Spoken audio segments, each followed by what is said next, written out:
Hello everyone. तो आज के लेक्चर में हम डिस्कस करेंगे अबाउट द रिएक्शन टरबाइन।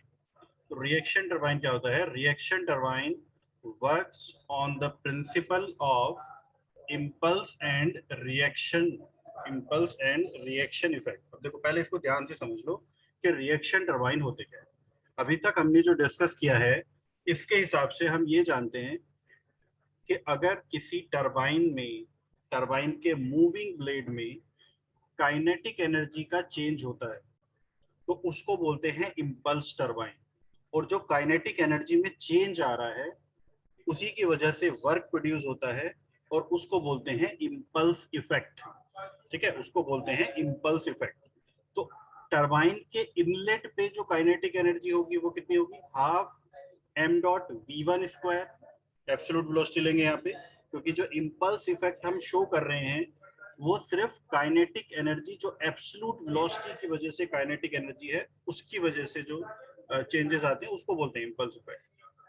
तो इनलेट पे kinetic energy half m dot v one square और आउटलेट पे kinetic energy half m dot v two square.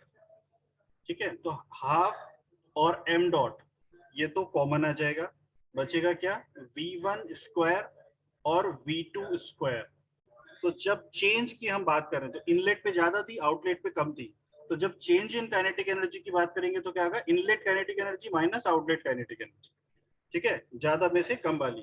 तो m dot, half m dot तो कॉमन है, v one square minus we two square.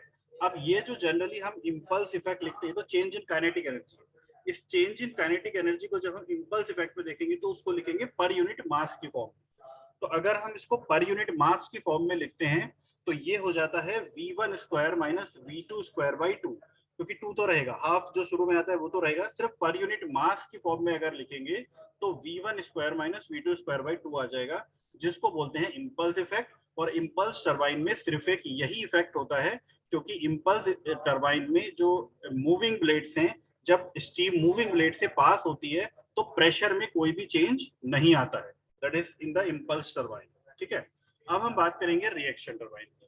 तो reaction turbine की definition में ये चीज ऐड हो जाती है कि जब स्टीम मूविंग ब्लेड से पास होती है तो काइनेटिक एनर्जी के साथ साथ प्रेशर एनर्जी में भी चेंज आता है।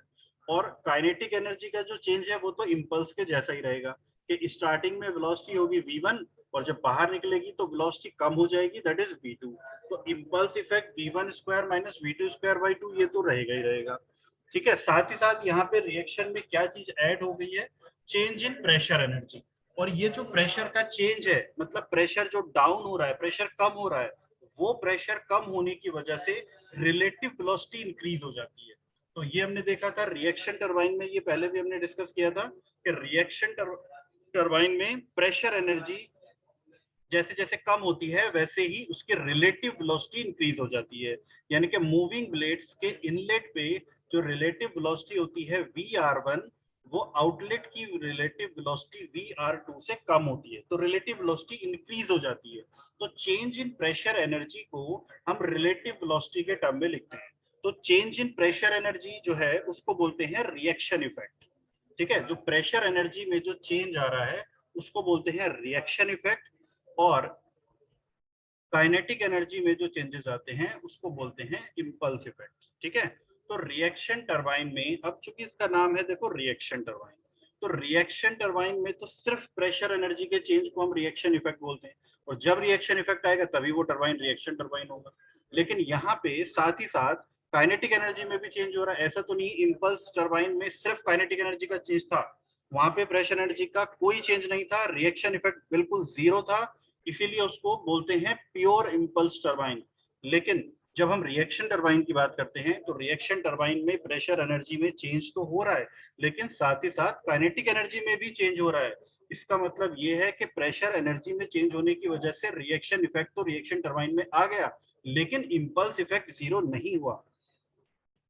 इसीलिए जो इम्पल्स टरबाइन होते हैं वो, उनको हम बोलते हैं प्योर इम्पल्स टरबाइन।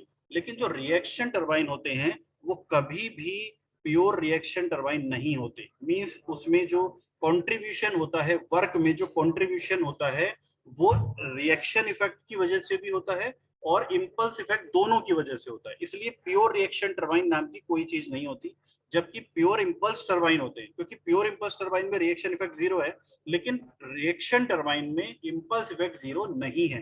तो जो वर्क में कंट्रीब्यूशन हो रहा है रिएक्शन टरबाइन में, वो रिएक्शन इफेक्ट की वजह से भी है और इम्पल्स इफेक्ट की वजह से भी है ना। तो ऐसा हो सकता है कि रिएक्शन इफेक्ट 80% हो, इम्पल्स इफेक्ट 20% ही रह जाए, ठीक है। ये हो सकता है कि इम्पल्स इफेक्ट 50% हो, रिएक्शन इफेक्ट भी 50% हो जाए, या ये भी हो सकता है कि इम्पल्स इफेक्ट जो है वो 30% सॉरी इम्पल्स इफेक्ट जो है वो 70% हो जाए और रिएक्शन इफेक्ट 30% ही हो, कम भी हो सकता है 50% से, ठीक है। तो वो that is the different thing, लेकिन इम्पल्स इफेक्ट जीरो नहीं होगा।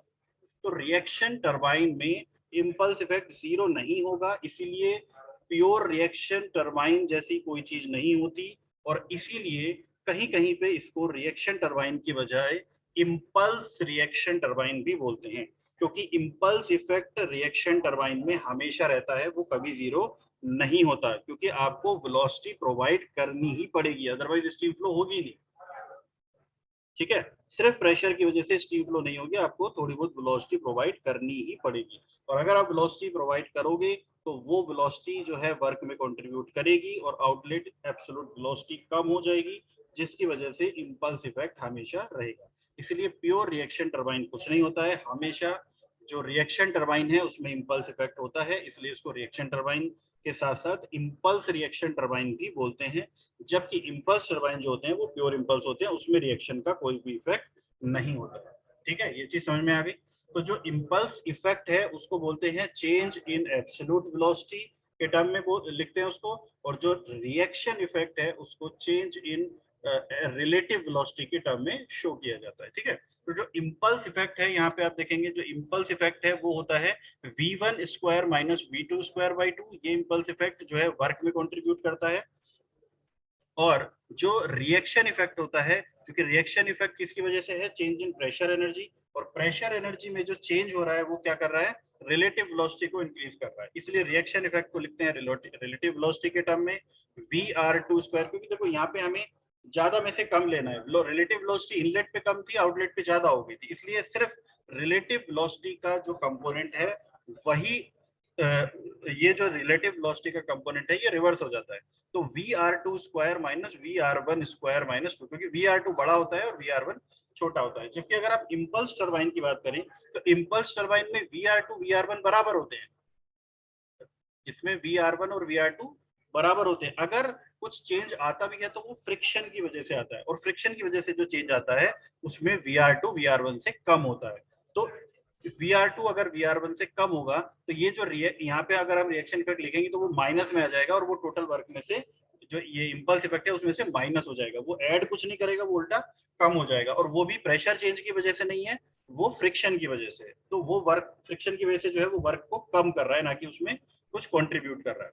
लेकिन यहाँ पे रिएक्शन टरबाइन में रिलेटिव वेलोसिटी जो आउटलेट पे है वो काफी ज्यादा होती है as compare to the inlet, तो रिएक्शन इफेक्ट एक बहुत बड़ा पोर्शन होता है इंपल्स टरबाइन में, इंपल्स रिएक्शन टरबाइन में इंपल्स इफेक्ट भी होता है और रिएक्शन इफेक्ट भी होता है। इंपल्स इफेक्ट हो जाता है v1 square minus v2 square by 2, और रिएक्शन इफेक्ट हो जाता है VR2 square minus VR1 square by 2।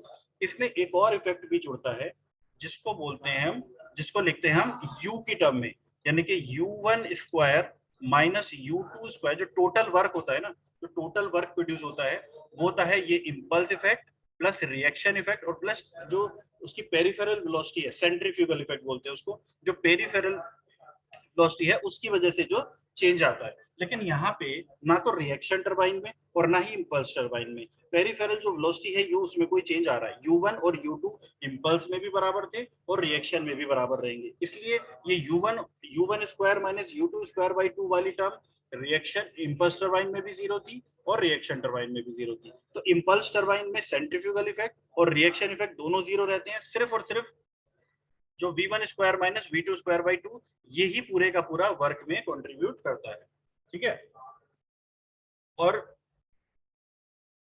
Impulse effect में और रिएक्शन टरबाइन में जो वर्क में कंट्रीब्यूट करते हैं वो इंपल्स और रिएक्शन दोनों करते हैं, सेंट्रीफ्यूगल यानी कि change in peripheral velocity u1 square minus u2 square ये इसमें भी जीरो रहता है। जबकि अगर आप देखेंगे फ्रांसिस टरबाइन, हाइड्रोलिक टरबाइन में फ्रांसिस टरबाइन वाला जो केस होता है, तो फ्रांसिस टरबाइन में हम देखते हैं कि U1 और U2 दोनों इनलेट और आउटलेट पे अलग अलग रहते हैं, तो वहां पे ये वाला जो इफेक्ट है वो भी काम करता है। लेकिन यहाँ इंपल्स टरबाइन में और रिएक्शन टरबाइन में ये जो दोनों इफेक्ट है वो जीरो रहते हैं, यानी कि टोटल जो वर्क होगा इंपल्स में सिर्फ V1 square minus V2 square by 2 होगा, और रिएक्शन में इन दोनों का एडिशन हो जाएगा। ठीक है, तो यही जो वर्क है, अगर हम यूनिट सेम रखें तो ये वाला आप सोच रहे होंगे कि हमने तो वर्क की डेफिनेशन कुछ और ही पढ़ी है, वो डेफिनेशन क्या होती है, एम डॉट को अगर आप हटा दो, क्योंकि पर यूनिट मास में लिख रहे हैं, तो अगर आप एम डॉट को हटा दो तो आपने क्या वर्क की डेफिनेशन पढ़ी है, VW1 plus VW2 into you, ये हमने वर्क निकाला था पर यूनिट मास के फॉर्म में। और अभी हम बात कर रहे हैं कि इंपल्स टरबाइन में ये वर्क है और रिएक्शन टरबाइन में इन दोनों का एडिशन वर्क है, तो ये बात बिल्कुल सही है। अगर आप यहां से निकालते हैं VW1 plus VW2 into you, या फिर V1 square minus V2 square by 2 से निकालते हैं इंपल्स टरबाइन में, और इन दोनों का एडिशन करके निकालते हैं रिएक्शन टरबाइन, तो ये टर्म जो है वो बराबर होती है। जो वर्क आप इस फॉर्मूले से निकालेंगे या फिर इन दोनों के एडिशन से निकालेंगे रिएक्शन टरबाइन में, दोनों जो टर्म है आपको बराबर मिलेगी। तो ये भी वर्क का फॉर्मूला है, ये हमने सॉल्व करके निकाला है टेंजेंशियल कंपोनेंट और टेंजेंशियल कंपोनेंट की फॉर्म में। और ये जो फॉर्मूला है ये बेसिक डेफिनेशन के हिसाब से है, change in kinetic energy, change in energy की वजह से जो हमें वर्क प्रोड्यूस मिल रहा है ये उसकी वजह से। ठीक है, तो दोनों से आपको जो वैल्यू है वो बिल्कुल सेम मिलने वाली है। तो this is the definition of reaction turbine. बात समझ में आ गई कि प्योर रिएक्शन टरबाइन कुछ नहीं है, हमेशा इंपल्स रिएक्शन टरबाइन होते हैं। इसलिए यहाँ पे लिखा भी हुआ है कि reaction turbine works on the principle of impulse and reaction, दोनों के प्रिंसिपल पे वर्क करता है वो, इंपल्स के प्रिंसिपल पे भी और रिएक्शन के वर्क पे भी। ठीक है, each stage consist of fixed and moving blades and blade cross section passage is made converging type for both the fixed and moving blades. तो फिक्स्ड ब्लेड और मूविंग ब्लेड दोनों का जो पैसेज है वो कन्वर्जिंग होता है, क्योंकि दोनों में प्रेशर का ड्रॉप होता है। फिक्स्ड ब्लेड में भी प्रेशर का ड्रॉप होता है, लेकिन वो प्रेशर एनर्जी जो है वो कन्वर्ट हो जाती है काइनेटिक एनर्जी में, वो एक नोजल की तरह काम करता है। और जो मूविंग ब्लेड में ड्रॉप होता है वो उसकी रिलेटिव वेलोसिटी इंक्रीज करता है, वो रिएक्शन इफेक्ट प्रोवाइड करता है। तो pressure drop takes place in the fixed blade which increases the absolute velocity, and there is further drop of pressure in the moving blade which increases the relative velocity. ठीक है, तो वो उसकी relative velocity को increase करता है जो moving blade में प्रेशर का ड्रॉप होता है। The total work is obtained in the moving blade due to impulse and reaction effect. The total energy at the inlet of moving blade consist of kinetic and pressure energy. तो यहाँ पे kinetic और pressure दोनों energy होती है turbine moving blade के inlet पे, जबकि रिएक्शन इंपल्स टरबाइन में सिर्फ काइनेटिक एनर्जी। ठीक है, अब हम इसके ब्लेड्स, इसके वेलोसिटी डायग्राम की बात करते हैं। तो देखो वेलोसिटी डायग्राम जो है वो उसको बनाने का तरीका तो बिल्कुल सिमिलर ही है जैसे इंपल्स टरबाइन में ही हमने बनाया था। देखो ये हो गया हमारा इनलेट वेलोसिटी ट्रायंगल, जिसमें V1 वेलोसिटी से जो जेट है वो फिक्स्ड ब्लेड से बाहर निकलेगा। यहाँ पे नोजल नहीं, यहाँ पे फिक्स्ड ब्लेड है, तो फिक्स्ड ब्लेड से V1 वेलोसिटी से, और फिक्स्ड ब्लेड का जो एंगल होगा वो अल्फा होगा। जो वहां पे नोजल एंगल था वो यहाँ पे फिक्स्ड ब्लेड एंगल अल्फा बन जाएगा। फिक्स्ड ब्लेड एंगल अल्फा से यहाँ से निकलेगा, फिर जब मूविंग ब्लेड पे स्ट्राइक करेगा तो वो उस पे स्ट्राइक करेगा, क्योंकि वो खुद यू वेलोसिटी से रोटेट कर रहे हैं, तो उस पे जब स्ट्राइक करेगा तो वो उसको वेलोसिटी फील होगी VR1, यानी कि रिलेटिव वेलोसिटी, और उसका जो एंगल होगा मूविंग ब्लेड का angle that will be theta. ठीक है, तो V1 वेलोसिटी से फिक्स्ड ब्लेड से निकलेगा अल्फा एंगल पे, लेकिन जब टकराएगा तो थीटा एंगल पे टकराएगा, क्योंकि मूविंग ब्लेड का एंगल थीटा है, और उसको वेलोसिटी, क्योंकि वो खुद यू वेलोसिटी से रोटेट कर रहा है, तो उसको वेलोसिटी फील होगी VR1। ठीक है, और ये जो है वो उसकी है वेलोसिटी U, जो कि U1 और U2 दोनों बराबर ही रहेंगी इनलेट पे भी और आउटलेट पे भी। तो ये है उसकी जो पहले जिस वेलोसिटी से टरबाइन रोटेट कर रहा है वो वेलोसिटी है U, इसकी डायरेक्शन इधर की तरफ रहेगी। U की डायरेक्शन कभी भी चेंज नहीं होती, चाहे इनलेट हो चाहे आउटलेट हो। ठीक है, U की डायरेक्शन जिस डायरेक्शन में एक बार आपने बना दिया उसी डायरेक्शन में होगी। और देखो यहाँ पे वेक्टर की तरफ से अगर आप देखें तो V1 जो है वो U और VR1 का वेक्टर सम होता है। तो अगर V1 की डायरेक्शन इधर है तो U की डायरेक्शन भी इधर ही होगी, तो ये U और VR1 मिलके बनाते हैं V1। ठीक है, उसी तरीके से V1 के दो और कंपोनेंट होते हैं, टेंजेंशियल कंपोनेंट VW1 एंड इसका जो रेडियल कंपोनेंट है VF1। ठीक है, तो ये हो गया VF1 और VW1, ये टेंजेंशियल कंपोनेंट और हैं V1 के। यहाँ पे देखो ये V1, तो जो वेक्टर सम है V1 वो VR1 और U1 का भी वेक्टर सम है, और VW1 और VF1 का भी वेक्टर सम। तो इनलेट वेलोसिटी ट्रायंगल जो है वो बिल्कुल सेम है जैसे इंपल्स टरबाइन में बनाया। अब आउटलेट वेलोसिटी ट्रायंगल पे आते हैं। तो आउटलेट वेलोसिटी ट्रायंगल भी बिल्कुल उसी तरीके से ही है। तो बाहर निकलेगा रिलेटिव वेलोसिटी Vr2 से, लेकिन Vr2 का जो मैग्नीट्यूड है अब वो Vr1 से काफी ज्यादा हो जाएगा। आपको सिर्फ मैग्नीट्यूड का यहाँ पे ध्यान रखना है। तो ये जो Vr2 वाली लाइन है वो काफी लंबी होगी कंपेयर टू द Vr1, क्योंकि Vr2 का जो मैग्नीट्यूड है वो Vr1 से काफी ज्यादा है, जबकि इम्पल्स टरबाइन में Vr1 और Vr2 के जो मैग्नीट्यूड थे बराबर थे, इन दोनों की जो लाइन थी वो भी ऑलमोस्ट बराबर थी। तो ये Vr2 वेलोसिटी से बाहर निकलेगा कितने एंगल पे? फाई एंगल पे। फाई किसका एंगल है? ब्लेड का एंगल, मूविंग ब्लेड का एंगल आउटलेट पे। थीटा क्या था? मूविंग ब्लेड का एंगल इनलेट पे। अल्फा क्या था? Fixed blade angle. और बीटा क्या है इसमें? जो आउटलेट पे एब्सोल्यूट वेलोसिटी निकल रही है। तो यहाँ पे फिर से वही देखो, यहाँ पे u और Vr2 इनका वेक्टर सम हो जाएगा ये V2। u और Vr2 इनका वेक्टर सम हो गया V2, और V2 के दो और कंपोनेंट आएंगे कौन से? Vw2 और Vf2। तो Vw2 इसका टेंजेंशियल कंपोनेंट और Vf2 इसका रेडियल कंपोनेंट। तो ये दो और कंपोनेंट आएंगे। अब देखो V2 जो है वो Vw2 और Vf2 का भी वेक्टर सम है।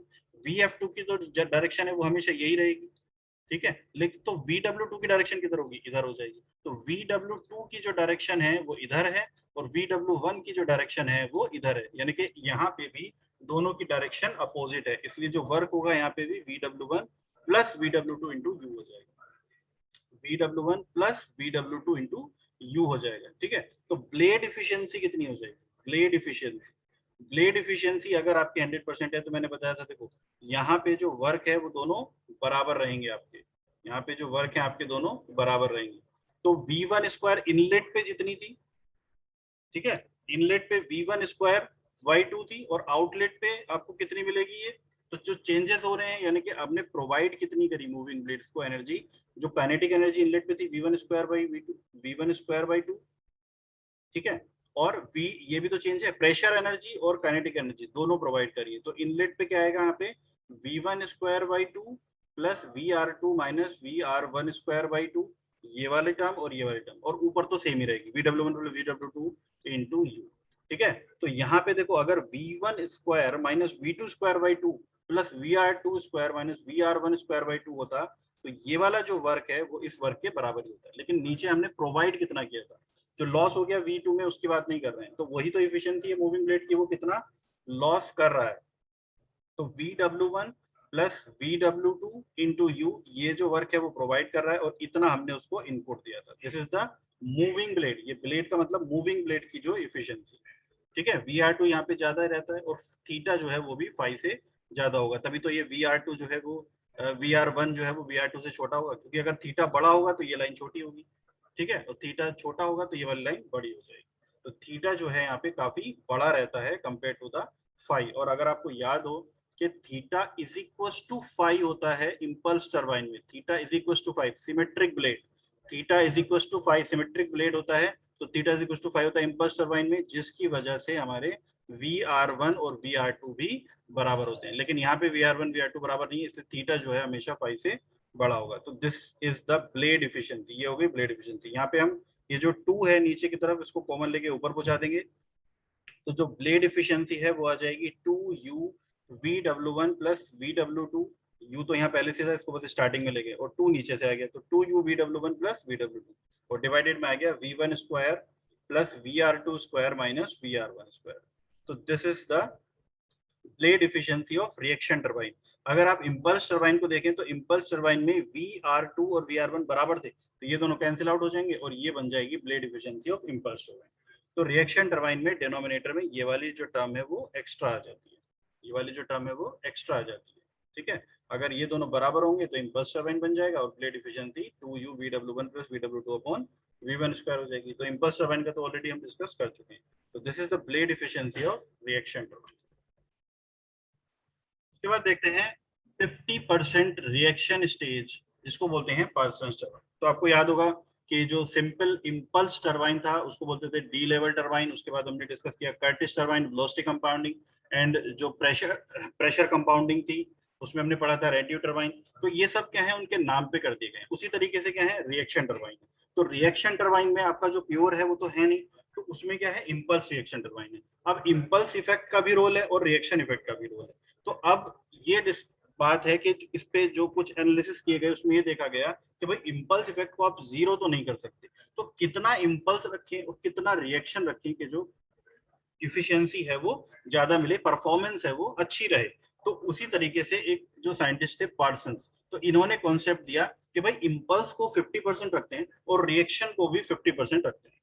इम्पल्स को 50% रखते हैं और रिएक्शन को भी 50%, दोनों को बराबर बराबर बांट देते हैं और उसके बाद देखते हैं उसकी परफॉर्मेंस। तो ये टरबाइन हम डिस्कस करने वाले हैं जिसमें 50% रिएक्शन का मतलब है कि जो रिएक्शन वाला पार्ट है, जो रिएक्शन इफेक्ट है वो 50% है।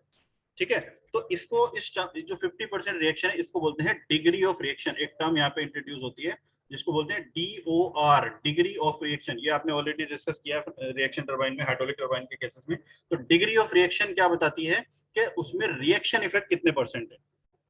रिएक्शन इफेक्ट, ऊपर आएगा रिएक्शन इफेक्ट और नीचे आ जाएगा टोटल इफेक्ट। तो टोटल तो हमेशा 100 ही रहेगा भाई, इम्पल्स और रिएक्शन दोनों का मिला के जो रहेगा वो तो 100 ही रहेगा। तो रिएक्शन इफेक्ट उसमें से कितना है, अगर रिएक्शन 50 है तो 50% रिएक्शन टरबाइन हो गया, इसको बोलेंगे degree of reaction 50%। Degree of reaction 50%। अगर 70% रिएक्शन इफेक्ट है और 30% आपका इम्पल्स इफेक्ट है तो डिग्री ऑफ रिएक्शन हो जाएगी 70%। ठीक है, अगर 80 पर, तो इसमें क्या है रिएक्शन इफेक्ट कितना है वो इंपॉर्टेंट है, क्योंकि हम रिएक्शन टरबाइन की बात कर रहे हैं तो रिएक्शन इफेक्ट इंपॉर्टेंट है। रिएक्शन इफेक्ट जितना होगा उतनी ही हो जाएगी उसकी डिग्री ऑफ रिएक्शन। तो हम यहाँ पे बात कर रहे हैं पार्सन टरबाइन की जिसकी डिग्री ऑफ रिएक्शन है 50%। तो 50% रिएक्शन स्टेज पार्सन टरबाइन को हम डिस्कस करने वाले हैं। 50% का मतलब समझ में आ गया, 50% इंपल्स इफेक्ट रहेगा, 50% रिएक्शन इफेक्ट रहेगा। In actual power plant, 50% reaction stage is preferred as blade design and manufacturing becomes simple. अब देखो दोनों के फायदे क्या हैं। जो परफॉर्मेंस है वो तो रिएक्शन टरबाइन की ज्यादा अच्छी है, लेकिन उसके जो ब्लेड की बनावट है, जो मैन्युफैक्चरिंग है वो बहुत डिफिकल्ट है, क्योंकि उसमें एरोफॉइल टाइप की शेप होती है जिसको मैन्युफैक्चर करना बहुत डिफिकल्ट होता है। ठीक है, इसीलिए हम कभी बात ही नहीं करते pure reaction turbine, impulse effect हमेशा उसमें रखना ही पड़ता है। तो इसीलिए हम डिस्कस कर रहे हैं यहाँ पे 50% रिएक्शन टरबाइन जिसमें 50% जो है इंपल्स इफेक्ट रहेगा और 50% रिएक्शन स्टेज रहेगा। तो यही जो टरबाइन है 50% वाला पर्सन टरबाइन जो डिस्कस हुआ, यही पावर प्लांट में प्रीफर भी किया जाता है, क्योंकि इसका जो ब्लेड डिजाइन है वो थोड़ा सा सिंपल रहता है कंपेयर टू 80% या 100% तो क्या होता ही नहीं है, 80% या 90% जो रिएक्शन टरबाइन होगी। तो इसकी वजह से क्या होगा कि मैन्युफैक्चरिंग उसकी आसान हो जाएगी। और साथ ही साथ क्या होगा, axial thrust get neutralized and efficiency obtained is near optimum। axial thrust बताया था मैंने, axial thrust, ठीक है, तो axial thrust VF1 और VF2 जो है वो कैंसिल आउट हो जाते हैं। तो इसके लिए कंडीशन है, याद रखना ये कंडीशन हमेशा, 50% रिएक्शन टरबाइन अगर आप बना रहे हैं तो 50% रिएक्शन टरबाइन बनाने के लिए आपको अल्फा और फाई बराबर रखने पड़ेंगे। अल्फा और थीटा नहीं, अल्फा और थीटा कभी बराबर नहीं हो सकते। अल्फा और थीटा दोनों कैसे एंगल हैं, इनलेट पे एंगल है, इनलेट पे। अल्फा है फिक्स्ड ब्लेड का एंगल और थीटा है मूविंग ब्लेड का एंगल, तो दोनों सेम कभी हो ही नहीं सकते। अगर दोनों सेम होंगे तो टरबाइन चल ही नहीं पाएगा। तो alpha is equal to phi है और theta is equal to beta है, यानी कि ये इनलेट एंगल इस आउटलेट के बराबर है और ये इनलेट एंगल इस आउटलेट के बराबर। अल्फा बीटा बराबर नहीं है, थीटा फाई बराबर नहीं है, अल्फा बीटा कभी बराबर नहीं होते, थीटा फाई बराबर होते हैं लेकिन इंपल्स टरबाइन में जब सिमेट्रिक ब्लेड का केस होता है। तो यहाँ पे सिमेट्रिक ब्लेड का केस नहीं, यहाँ BR1 और BR2 दोनों अलग अलग हैं, इसलिए थीटा फाई अलग अलग होंगे। हाँ, लेकिन अल्फा और फाई को हमने बराबर कर दिया और थीटा और बीटा को बराबर कर दिया। इससे क्या फायदा हुआ, देखो V1 और VR2 बराबर हो गए और V2 और VR1 बराबर हो गए, V2 और VR1 बराबर हो गए। इस चीज को देखते हैं दूसरी तरीके से। देखो ये वाला जो एंगल है अल्फा और ये वाला जो एंगल है फाई, ये दोनों बराबर हो गए।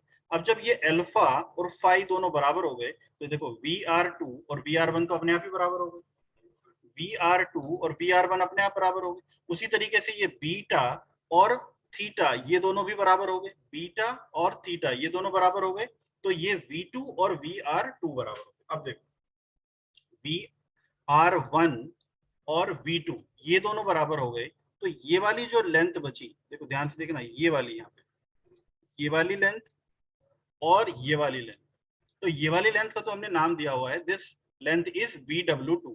ये वाली जो लेंथ है this length is VW2, but इस लेंथ का कोई नाम नहीं है, इस लेंथ को आप बोल सकते हैं VW1 minus you, VW1 minus you. ये भी तो बराबर हो जाएंगे साथ ही साथ, क्योंकि भाई ये थीटा और बीटा ये दोनों एंगल अगर बराबर हैं तो VR1 और V2 ये तो बराबर है ही है, बट साथ ही साथ ये वाली जो लेंथ है ये दोनों भी बराबर हो जाएंगे, ये दोनों भी बराबर हो जाएंगे इसमें, क्योंकि ये दोनों एंगल बराबर है। ठीक है, तो VW1 माइनस यू ये वाली लेंथ और VW2 ये वाली लेंथ ये दोनों भी बराबर है। इसका आगे यूज होगा इसलिए मैं आपको समझा रहा हूँ। तो आगे देखते हैं, अल्फा और पाई बराबर हो गए, थीटा बीटा बराबर हो गए, जिसकी वजह से V1 VR2 बराबर हो गए और V2 VR1 बराबर हो गए, और साथ ही साथ VW1 minus you, VW1 minus you ये किसके बराबर हो गया, VW2 के बराबर। ठीक है, तो ये कंडीशन ये हो गया। अब देखते आते हैं हम फिर से ब्लेड इफिशियंसी पे। तो ब्लेड इफिशियंसी का फॉर्मूला हमने ऑलरेडी अभी देखा था। ब्लेड इफिशियंसी क्या होगी यहाँ पे, 2u VW1 plus VW2 upon V1 square plus VR2 square minus VR1 square. 2u VW1 plus VW2 upon V1 square plus VR2 square minus VR1 square, this is the blade efficiency. अब फिर से हम वही process repeat करेंगे जो impulse turbine में किया था। Condition for maximum blade efficiency of Parsons turbine, याद रखना यहाँ पे पार्सन्स टरबाइन लिखा हुआ है। अगर पार्सन्स टरबाइन लिखा हुआ है तो ऑलरेडी ये कंडीशन अप्लाइड हो चुकी है, यानी कि अल्फा फाई के बराबर, थीटा बीटा के बराबर, V1 VR2 के बराबर और V2 VR1 के बराबर। अगर पार्सन्स टरबाइन लिखा है या 50% रिएक्शन टरबाइन लिखा है तो ये कंडीशन अपने आप उसमें अप्लाइड हो जाएंगी, आपको ये एज्यूम करने की जरूरत नहीं है, क्योंकि पार्सन्स टरबाइन इन्हीं कंडीशन के बेसिस पे डिजाइन है। ठीक है, अब देखते हैं condition for maximum blade efficiency. इसके लिए पार्सन्स टरबाइन के लिए, ठीक है, पार्सन्स टरबाइन के लिए मैक्सिमम ब्लेड इफिशियंसी की कंडीशन क्या होगी। कंडीशन मतलब वही जो हमने निकाला था कि U और V1 इसका जो रेशियो है इसकी वैल्यू क्या होनी चाहिए जिसकी वजह से ब्लेड की जो इफिशियंसी है वो मैक्सिमम रहे। तो उसके लिए हमें क्या करना था, VW1 VW2 V1 VR2 और V1 VR1 इन सारी वैल्यूज को U और V1 की टर्म में कन्वर्ट करना पड़ेगा पहले। इन सारी वैल्यूज को ही U और V1 की टर्म में पहले कन्वर्ट करना पड़ेगा।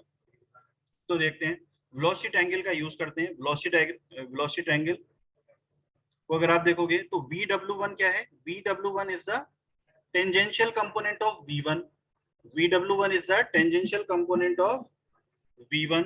तो VW1 is equal to V1 cos alpha, ये तो पहले भी हमने किया था। तो VW1 क्या है, V1 cos अल्फा हो जाएगा, और VW2 क्या हो जाएगा, VR2 cos phi minus you, क्योंकि VW2 तो छोटा सा है ना। यहाँ पे अगर हम आउटलेट वेलोसिटी ट्रायंगल देखोगे, आउटलेट वेलोसिटी ट्रायंगल में ये वाला जो है दिस इज VR2, ये वाला जो है दिस इज V2, और ये पूरा यहाँ से लेके यहाँ तक जो है ये वाली टर्म ये हो जाएगी, ये वाला जो एंगल है दिस इज फाई। तो यहाँ से लेके यहाँ तक की जो डिस्टेंस है ये हो जाएगी VR2 cos फाई, लेकिन हमें तो सिर्फ इतनी चाहिए। तो इतनी ये वाली जो है वो U है और ये है VW2, तो हमें पूरी मिल गई। पूरी क्या है, VR2 cos फाई। तो VR2 cos फाई में से U को माइनस करोगे तब ये VW2 मिलेगा। तो VW2 की वैल्यू हो गई VR2 cos phi minus U। और अभी हमने देखा VR2 किसके बराबर है, V1 के बराबर है, इसलिए VR2 की जगह क्या पुट कर दिया, V1। तो ये VW2 की वैल्यू हो गई V1 cos alpha minus U हो गया यहाँ पे। ठीक है, उसके बाद देखते हैं, देखो VW1 प्लस VW2 ये कैसे हुआ, क्योंकि अल्फा और फाई भी तो बराबर है, अल्फा और फाई भी तो बराबर है, V1 और VR2 बराबर है, और अल्फा और फाई बराबर है। तो V1 की जगह VR2 की जगह V1 लिख दिया और फाई की जगह अल्फा लिख दिया, तो ये हो गया V1 cos alpha minus U। अब आते हैं VW1 प्लस VW2 पे। तो VW1 की वैल्यू V1 cos अल्फा और V प्लस VW2 की value V1 cos alpha minus U। तो V1 cos alpha plus V1 cos alpha तो हो गया 2V1 cos अल्फा, और माइनस U जो था यहाँ पे ये माइनस U ऐसे लिखते हैं। तो ये हो गया VW1 plus VW2 is equal to 2V1 cos alpha minus U। तो जो VW1 और VW2 था उसको तो हमने कन्वर्ट कर लिया। अब बचते हैं ये नीचे वाले VR2 और VR1, इसको भी देखते हैं। तो VR1 पाइथागोरस थ्योरम लगाते हैं राइट एंगल ट्रायंगल में, VR1 square is equal to क्या होगा, VF, देखो इनलेट वेलोसिटी एंगल पे ध्यान दो, इनलेट वेलोसिटी एंगल पे ये वाला। तो ये वाली जो लेंथ है दिस इज VR1, ये वाली जो लेंथ है दिस इज VR1, और हम इस ट्रायंगल में लगा रहे हैं पाइथागोरस थ्योरम। तो ये है आपका VF1। तो आपको जरूरत पड़ेगी ये वाली लेंथ की, ठीक है। ये हो गया हाइपोटेनियस, ये हो गया परपेंडिकुलर, ये हो गया बेस। तो आपको बेस की जरूरत पड़ेगी। बेस कितना होगा? बेस हो जाएगा ये पूरी डिस्टेंस जितनी भी है यहाँ पे, दिस इज VW1, और ये वाली डिस्टेंस है U। तो V ये वाली बताई थी मैंने अभी, VW1 माइनस U है। ये वाली जो डिस्टेंस है वो कितनी है? VW1 माइनस U है। तो इसमें जब हम लगाएंगे VR1 square is equal to VF1 square plus VW1 minus U, ये वाली डिस्टेंस VW1 माइनस U है, तो VW1 माइनस U का स्क्वायर, ठीक है। अब ये जो बड़ा वाला ट्रायंगल है इसमें भी पाइथागोरस थ्योरम लगा देंगे। तो ये जो बड़ा वाला ट्रायंगल में ये वाली लेंथ है V1, तो ये हो जाएगी V1 square is equal to VF1 square plus VW1 square. ये तो वैसे भी कंपोनेंट है V1 के, ठीक है, मैंने बताया था ना वेक्टर सम है। तो V1 square is equal to VF1 square plus VW1 square, ये भी आ गया। अब हमने इसमें क्या किया कि V1 square is equal to VF1 square, तो ठीक है। अब ये जो VW1 स्क्वायर था इसको हमने क्या किया, ये VW1 माइनस U और प्लस U कर दिया इसके अंदर। VW1 स्क्वायर को, स्क्वायर ये रहा ऊपर एज इट इज रखा रहने दिया, स्क्वायर इसके अंदर VW1 माइनस U और प्लस U कर दिया, और इसके बाद इसको ओपन कर दिया। तो ओपन करेंगे तो ये VF1 स्क्वायर, ये तो एज इट इज ऐसे ही रखा रहेगा। इसका स्क्वायर करेंगे तो क्या होगा? A square plus V square, sorry A plus V का होल स्क्वायर वाले फॉर्मूले से इसको ओपन कर देंगे। तो पहले आएगा A स्क्वायर यानी कि VW1 माइनस U का होल स्क्वायर, उसके बाद आएगा B स्क्वायर यानी कि U स्क्वायर, तो U स्क्वायर ये रहा इधर, और उसके बाद आएगा 2AB यानी कि 2VW1 माइनस UA और B यानी कि U। तो इसको जब हम, इसको भी हमने ओपन कर दिया, तो ये इस वाले टर्म से जब मल्टीप्लाई होगी तो आ गया 2VW1U, 2VW1U, और इसकी जब टर्म से मल्टीप्लाई होगी तो -2U स्क्वायर, -2U स्क्वायर ये। तो ये इस तरीके से इसको ओपन किया। ये किसकी वैल्यू है? V1 स्क्वायर की value, this value is V1 square की वैल्यू। तो अब यहाँ पे देखेंगे ये वाली टर्म, तो ये था देखो VF1 square plus VW1 minus U का whole square, VF1 square plus VW1 minus U का होल स्क्वायर। तो VF1 स्क्वायर और VW1 माइनस VF2 का होल स्क्वायर, ये वाली जो टर्म थी इसकी जगह हमने इस इक्वेशन से रख दिया VR1 स्क्वायर। तो यहाँ पे अब बचा देखो LHS में तो V1 स्क्वायर चल ही रहा था, इस पूरी की जगह हमने शिफ्ट लिख दिया VR1 स्क्वायर, और बाकी की ये जो टर्म थी इसको ऐसे लिखा रहने दिया 2VW1, 2VW1 की जगह पे लग दिया V1 cos अल्फा। तो ये हो गया 2V1 cos alpha into U, ये ऐसे रह गया। और ये था -2U स्क्वायर और प्लस U स्क्वायर, तो एक घट जाएगा, इसमें बचेगा -U स्क्वायर। तो ये वैल्यू आ गई हमारी V1 स्क्वायर, ये आ गई हमारी वैल्यू V1 स्क्वायर की, ठीक है। तो यहाँ से हमने VR1 की वैल्यू अगर निकालेंगे तो ये वाली जो दोनों टर्म थी वो इधर चली जाएंगी। तो VR1 स्क्वायर की वैल्यू हो जाएगी V1 स्क्वायर माइनस 2, ये वाली टर्म माइनस में हो जाएगी इधर जाके, और ये वाली प्लस में हो जाएगी। तो -2V1U cos alpha plus U square. अब ये वैल्यूज को हम पुट कर देंगे इजी इफिशियंसी के फॉर्मूले में। देखो इफिशियंसी के फॉर्मूले में 2U, यहाँ पे था VW1 plus VW2, VW1 plus VW2 की वैल्यू सबसे पहले हमने निकाली थी 2V1 cos alpha minus U, और नीचे था V1 square plus VR2 square और माइनस VR1 स्क्वायर। तो पहला V1 square plus VR2 square, तो VR2 किसके बराबर था? V1 के, ये दोनों तो ऐड हो गए, तो ये आ गया 2V1 स्क्वायर, और क्या था? Minus VR1 square. तो ये वाली वैल्यू रखेंगे लेकिन माइनस में रखेंगे तो सबके साइन चेंज हो जाएंगे। तो V1 स्क्वायर की जगह -V1 square, -2V1U cos alpha की जगह +2V1U cos alpha, plus U square की जगह -U स्क्वायर, ठीक है, क्योंकि VR1 जो था फॉर्मूले में माइनस में था, इसलिए सारे साइन चेंज हो गए। ऊपर जो था U, इसको अंदर मल्टीप्लाई कर दिया, तो ये आ गया 2 को बाहर रखा, 2V1U cos alpha minus U square, U से मल्टीप्लाई कर दिया तो U का U स्क्वायर होगा, और नीचे 2V1 square minus V1 square था तो बचा V1 square, V1 square plus 2V1U cos alpha minus U square, ठीक है। अब क्या किया? वही पुराना तरीका, rho is equal to speed ratio ले लिया, U is equal to V1, U is equal to V1। तो U इज इक्वल टू कितना हो गया? रो V1, U की वैल्यू पुट कर दी यहाँ पे, ठीक है, रो की वैल्यू यहाँ पे पुट कर दी, तो रो की वैल्यू आ गई, सॉरी यू की वैल्यू आ गई रो वी वन। तो यहाँ पे था देखो यू, यहाँ पे था ये यू, इसकी जगह रख दिया रो वी वन, एक वी वन पहले से था, वी वन स्क्वायर हो गया। यहाँ पे था यू स्क्वायर, यू की जगह रख दिया रो वी वन, तो rho square V one square, V one square यहाँ पे आ गया, तो वी वन स्क्वायर हमने ले लिया बाहर कॉमन। ठीक है, उसी तरीके से नीचे भी ऐसी किया, पूरी टर्म में यू की जगह वी वन रख दिया, और यहाँ पे भी वी वन स्क्वायर आ गया कॉमन, और ये वी वन स्क्वायर से वी वन स्क्वायर कैंसिल हो गया। अब ये जो पूरा फॉर्मूला था वो रो की टर्म में आ गया।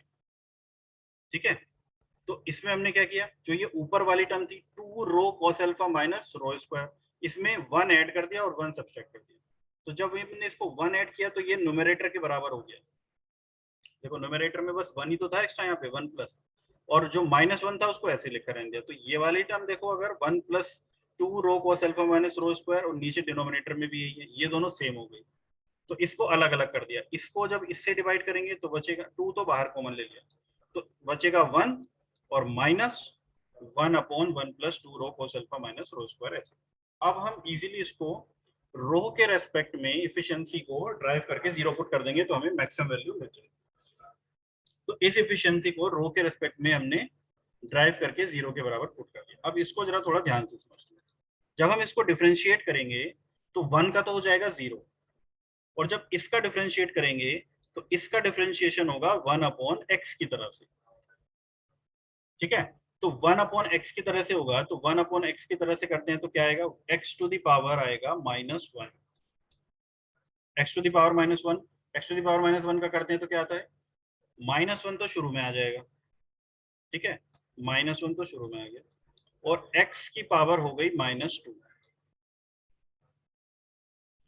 और फिर क्या होता है, अगर x के रेस्पेक्ट में कर रहे हैं फिर आता है इसका दोबारा से करते हैं तो dx/dx, तो ये dx/dx जो है वो 1 हो जाता है, और ये आ जाता है -1 अपॉन एक्स स्क्वायर।